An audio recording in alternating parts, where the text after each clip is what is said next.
Fala galera, tudo bom? E aí, como vocês estão?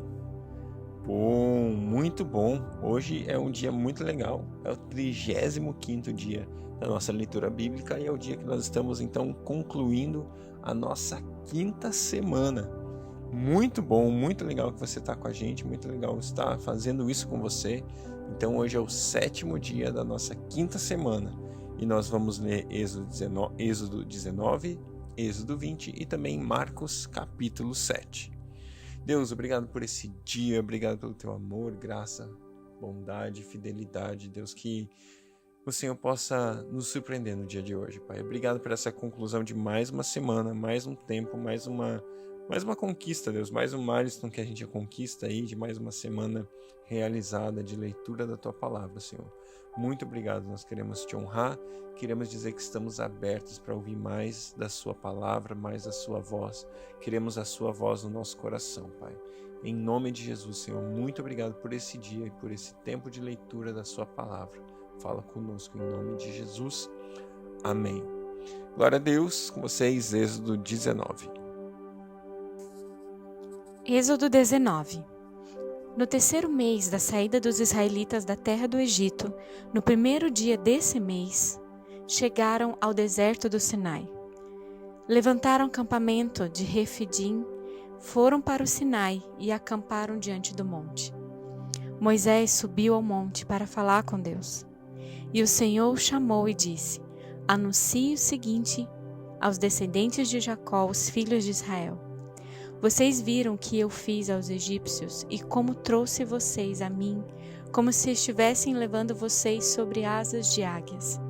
Agora, se derem atenção cuidadosa ao que eu digo e cumprirem os termos da minha aliança, vocês serão minha propriedade particular, dentre todas as nações. Embora toda a terra seja minha, vocês serão para mim um reino de sacerdotes, uma nação santa. Digo essas palavras aos israelitas. Moisés convocou então os líderes de Israel e transmitiu a eles tudo o que o Senhor havia dito. O povo respondeu a uma só voz: Vamos fazer tudo o que o Senhor ordenou. E Moisés levou ao Senhor a resposta do povo. O Senhor disse a Moisés: Falarei com você do meio de uma grossa nuvem. O povo ouvirá a minha voz e acreditará sempre em você. Então Moisés relatou ao Senhor o que o povo tinha respondido. E o Senhor disse a Moisés: Tome providência para purificar os israelitas hoje e amanhã, que eles lavem a roupa e fiquem prontos no terceiro dia, porque no terceiro dia o Senhor descerá sobre o monte Sinai, à vista de todo o povo. Marque com cuidado limites para o povo em volta do monte e diga ao povo: tenham cuidado para não subirem no monte e não pisarem na linha dos limites demarcados. Aqueles que tocar o monte será morto. Ninguém deverá tocar o monte com a mão. Será apedrejado ou morto a flechadas, seja homem, seja animal. Quando a corneta soar com um toque comprido, então o povo poderá subir no monte. Moisés desceu do monte e consagrou o povo, e todos lavaram suas roupas. E disse Moisés ao povo: Preparem-se para o terceiro dia, e não tenham relação sexual com suas esposas. Quando amanheceu o terceiro dia, o povo estremeceu com o que viu e ouviu. Houve trovões e relâmpagos, uma grossa nuvem cobriu o monte, e ouvia-se um forte ressoar de trombeta. Moisés levou o povo para fora do acampamento para encontrar-se com Deus ao pé do monte.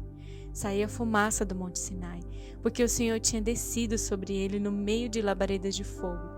Subia fumaça como de uma fornalha, e todo o monte tremia violentamente. O som da trombeta aumentava cada vez mais. Moisés falava, e Deus respondia por meio de trovões. O Senhor desceu no alto do monte Sinai e mandou Moisés subir até lá. Moisés subiu, e o Senhor disse a Moisés: Desça e avise o povo para não ultrapassar os limites para ver o Senhor. É preciso dar esse aviso para evitar que muitos morram. Mesmo os sacerdotes, que estão acostumados a se apresentarem a mim, devem consagrar-se, senão eu os destruirei. Então Moisés disse ao Senhor: O povo sabe que não pode subir o monte Sinai, porque o Senhor nos advertiu dizendo: Marque limites ao redor do monte e consagre o povo. O Senhor respondeu: Desça lá e diga aos sacerdotes e ao povo para não ultrapassarem os limites e subam ao Senhor, senão serão mortos. Depois, suba aqui de novo e tragarão com você. Então Moisés foi e disse tudo isso ao povo. Êxodo 20. Deus disse tudo o que se segue. Eu sou o Senhor, seu Deus. Eu tirei você do Egito, onde você foi um povo escravo. Não creia e nem adore outros deuses além de mim. Não faça ídolos. Não ofereça cultos a imagens de qualquer coisa em cima no céu, na terra ou nas águas debaixo da terra. Não adore, nem se proste diante de nenhuma imagem, pois eu, o Senhor, sou o seu Deus. Eu sou um Deus zeloso e castigo filhos pelos pecados dos pais, até a 3ª e 4ª geração daqueles que me odeiam, mas mostro bondade até 1000 gerações àqueles que me amam e guardam os meus mandamentos. Não use em vão o nome do Senhor, seu Deus, pois não deixarei de punir qualquer abuso nesse sentido. Guarde o 7º dia como um dia santo. Trabalhe nos outros 6 dias, mas o 7º dia é o dia de descanso do Senhor, seu Deus. Nenhum trabalho será feito nesse dia, nem por você, nem pelo seu filho, nem pela sua filha, nem pelo seu servo, nem pela sua serva, nem pelos seus animais, nem mesmo pelos estrangeiros que estiverem morando com você. Todos devem descansar nesse dia, porque em 6 dias o Senhor fez o céu, a terra, o mar e tudo que neles há, mas no 7º dia descansou. Por isso o Senhor abençoou o 7º dia e o santificou. Honre seu pai e sua mãe, para que tenha vida longa na terra que o Senhor dá a você. Não mate, não pratique adultério, não roube, não dê falso testemunho contra o seu próximo. Não cobice a casa do seu próximo, não cobice a mulher do seu próximo, nem seus servos ou servas, nem seu boi ou seu jumento, nem qualquer outra coisa que ele possua. O povo viu os trovões e relâmpagos, o som da trombeta e o monte lançando fumaça. O povo ficou de longe observando e tremendo. Os israelitas disseram a Moisés: É melhor você falar conosco, nós o ouviremos. É melhor que Deus não fale diretamente conosco para que não morramos. Moisés disse a todos: Não tenham medo. O Senhor veio provar vocês, para que tenham sempre temor por ele e não pequem. Mas o povo ficou em pé, longe do monte, ao passo que Moisés aproximou-se da nuvem escura em que Deus estava. Então o Senhor mandou Moisés dizer aos israelitas: Todos viram que do céu falei com vocês. Não façam ídolos de prata ou de ouro para me representarem. Façam um altar de terra ou de pedra, e nele ofereçam as suas ofertas queimadas e ofertas de paz, sacrifícios de ovelhas e de bois. Seja onde for que eu mandar celebrar o meu nome, eu estarei presente e os abençoarei. Agora, notem bem, se o altar for de pedras, usem pedras brutas, porque o uso de ferramentas o profanaria. Não subam degraus para o meu altar, para que a sua nudez não seja exposta. Marcos 7. Certo dia, alguns fariseus e mestres da lei chegaram de Jerusalém e se reuniram ao redor de Jesus, e notaram que alguns dos discípulos dele deixavam de seguir os rituais judaicos comuns antes de comer, isto é, o de lavar as mãos, porque os judeus, especialmente os fariseus, não comem enquanto não lavam as mãos, conforme suas antigas tradições exigiam. Por isso, quando eles voltam da rua para casa, devem sempre lavar-se desta maneira antes de tocar em qualquer comida. Este é apenas um dos muitos exemplos de leis e regulamentos aos quais eles se apegaram durante séculos e ainda seguem, tais como sua cerimônia de purificação de vasilhas, panelas e pratos. Então os fariseus e os mestres da lei lhes perguntaram: por que os seus discípulos não seguem os nossos antigos e tradicionais costumes, pois eles comem sem primeiro seguir a cerimônia de lavar-se? Jesus respondeu: seus hipócritas, o profeta Isaías descreveu vocês muito bem quando disse: esse povo se aproxima de mim com boca e me honram com lábios, mas o seu coração está longe de mim. Em vão me adoram, seus ensinamentos não passam de regras ensinadas por homens. Por que vocês desprezam as ordens expressas de Deus e põem no lugar delas as próprias tradições de vocês? E disse-lhes: vocês estão sempre encontrando uma maneira de rejeitar as leis de Deus, a fim de obedecerem às suas tradições. Por exemplo, Moisés lhe deu esta lei: honre o seu pai e a sua mãe, e quem amaldiçoar seu pai e sua mãe deverá morrer.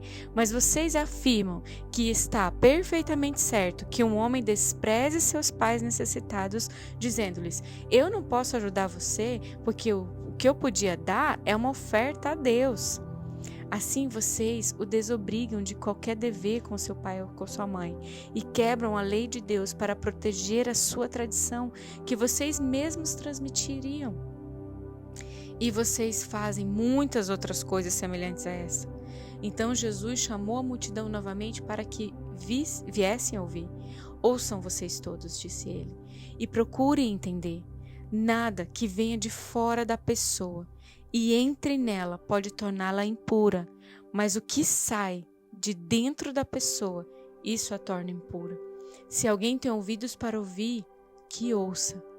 Depois ele entrou numa casa para afastar-se do povo, e os seus discípulos lhe perguntaram o que queriam dizer com a parábola. Nem vocês entenderam? Perguntou ele. Vocês não percebem que o que entra no homem não pode torná-lo impuro? Pois a comida não entra em contato com o seu coração, mas apenas com o seu estômago, sendo depois eliminada. Ao dizer isso, ele mostrou que todo tipo de comida era pura. Então ele acrescentou: o que sai da pessoa é o que torna impura, porque de dentro do coração do homem vêm os maus pensamentos, as imoralidades sexuais, os roubos, os assassínios, os adultérios, os desejos de possuir o que pertence ao outro, a falta de temor a Deus, o engano, as paixões carnais, a inveja, a calúnia, o orgulho e todas essas outras loucuras. Todas essas coisas ruins procedem de dentro. São elas que tornam as pessoas impuras. Jesus deixou a Galiléia e foi para a região de Tiro e Sidom, e procurava conservar em segredo o fato de que estava ali, mas não foi possível, porque, como de costume, a notícia da sua chegada espalhou-se depressa. Imediatamente veio a ele uma mulher, cuja filhinha estava dominada por um espírito imundo. E tendo ouvido falar de Jesus, ela veio e caiu aos pés dele, e suplicava-lhe que a livrasse a sua filhinha dela. Suplicava-lhe que livrasse a filha dela do poder do demônio. A mulher era estrangeira, de nacionalidade ciro-fenícia, e Jesus lhe disse: deixe que os filhinhos comam primeiro. Não é correto tirar o pão dos filhos e jogá-lo aos cachorrinhos. E ela respondeu: é verdade, Senhor. Mas até mesmo os cachorrinhos debaixo da mesa comem as migalhas das crianças. E Jesus respondeu: por causa desta resposta, você pode voltar para casa, porque o demônio já a deixou. E quando ela chegou em casa, a sua filha estava deitada na cama, e o demônio já a havia deixado. De Tiro, ele foi para Sidom, e depois voltou ao mar da Galiléia, pelo caminho das 10 cidades. Trouxeram-lhe um homem surdo e gago. Todos pediam a Jesus que pusesse as mãos sobre o homem e o curasse. Jesus o retirou do meio da multidão, pôs os dedos nos ouvidos do homem e depois cuspiu, e tocou na língua dele com a saliva. Então, levantando os seus olhos para o céu, ele suspirou profundamente e ordenou: Efatá, que significa abra-se. Naquele mesmo instante, o homem pôde ouvir perfeitamente e começou a falar corretamente. Jesus ordenou à multidão que não espalhasse a notícia. Porém, quanto mais ele os proibia, mas eles tornavam o fato conhecido, porque estavam simplesmente maravilhados e diziam: tudo o que ele faz é maravilhoso. Ele até faz o surdo ouvir e o mudo falar.